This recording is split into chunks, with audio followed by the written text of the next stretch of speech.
Hi viewers, welcome to our channel. ప్రస్తుతం మనతో పాటు ప్రముఖ పొలిటికల్ అనలిస్ట్ కృష్ణకుమారి గారు ఉన్నారు. వారితో ఒకసారి మాట్లాడదాం. నమస్కారం మేడం. నమస్తే. మేడం, చంద్రబాబు నాయుడు గారి సోదరుడు రామ్మూర్తి నాయుడు గారు ఇవాళ కొన్ని అనారోగ్య కారణాల వల్ల చనిపోవడం చూసాం మేడం. సో మరి ఈ నేపథ్యంలో ఆయన పొలిటికల్ కెరీర్ గురించి లేకుంటే ఆయన వ్యక్తిత్వం గురించి మీరేం చెప్తారు మేడం ఎంటైర్గా? అంటే ఆయన వ్యక్తిత్వం గురించి పెద్దగా మనకి తెలిసే అవకాశం కూడా లేదు. కాకపోతే ఆయన కాస్త ఎక్స్ట్రావర్ట్. ఇప్పుడు చంద్రబాబు నాయుడు గారు ఎట్లయితే ఇంట్రావర్టో ఆయన ఎక్స్ట్రావర్ట్, కాస్త ఉన్నదన్నట్టు మాట్లాడే మనిషి అంతవరకే. అయితే అతను వాళ్ళ అన్నయ్య తెలుగుదేశం పార్టీలో కాస్త ఆయన హవా కొనసాగేటప్పుడు ఈయన కూడా రాజకీయాల్లోకి వచ్చి తెలుగుదేశం పార్టీలోనే ఉన్నారు. అప్పుడు సీట్ ఇచ్చారు ఆయనకు కూడా, చంద్రగిరి సీట్ ఇస్తే గెలిచారు కూడా. 99 వరకు ఆయన ఎమ్మెల్యేగా ఉన్నారు.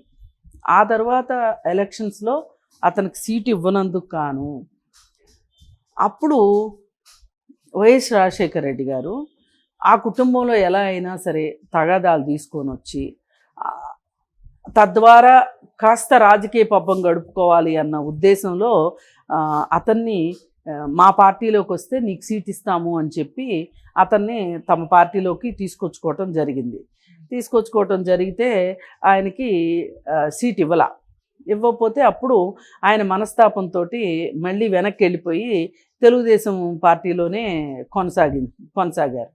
ఆ తర్వాత కొన్ని రోజులకి ఆయనకి తీవ్రమైన అనారోగ్యం వచ్చి ఇప్పటి వరకు ఆ అనారోగ్యంలోనే ఉన్నారు. పాపం దీర్ఘకాలికంగా అనారోగ్యంతో, అంటే పార్కిన్సన్స్ డిసీజ్ తోటి బాగా ఇబ్బంది పడ్డారనమాట.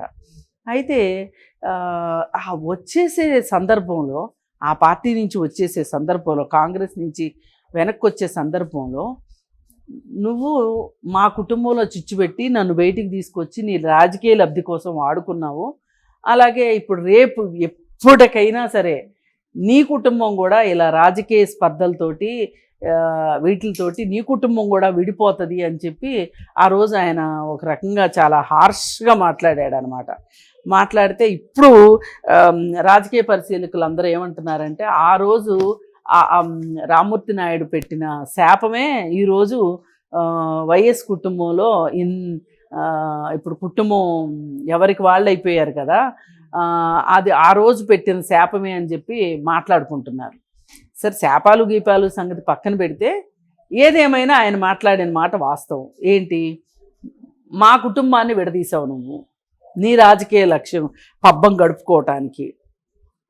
నన్ను మోసంతో బయటికి తీసుకుని వచ్చి నాకు ఒక మాట ఇచ్చి మాట తప్పావు అంటే నీకు అసలు నాకు ఇచ్చిన మాట నిలబెట్టుకోవాలని ఇచ్చేటప్పుడే నీకు ఆ ఉద్దేశం లేదు, నన్ను మోసం చేసావు నువ్వు అని చెప్పి ఆయన చాలా మాటలు మాట్లాడి మళ్ళీ అన్న దగ్గరికి వెళ్ళిపోయాడు. ఓకే, దీన్ని బట్టి ఏంటి అంటే మన కుటుంబాన్ని విడదీయటానికి చాలామంది రెడీగా ఉంటారు ప్రత్యర్థులు. కానీ మనము మన కుటుంబాన్ని మనం ఎప్పుడు కూడా పోగొట్టుకోకూడదు. ఇవాళ సొంత అన్న కాబట్టే కదా ఢిల్లీలో ఉండి కూడా హుటాహుటీని వచ్చేసింది. మరి వాళ్ళ జగన్మోహన్ రెడ్డి వస్తాడా చూడడానికి? రాడు కదా. అందుకే ఎవరి కుటుంబ సభ్యులు వాళ్ళకి మళ్ళీ విభేదించాక నిజమైన విభేదాలు ఉంటే విభేదించిన తర్వాత మళ్ళీ వెళ్ళకూడదు. కానీ ఈయన మళ్ళీ చేసిన తప్పు తెలుసుకుని అర్థం చేసుకుని మళ్ళీ అన్న దగ్గరికి వెళ్ళాడు.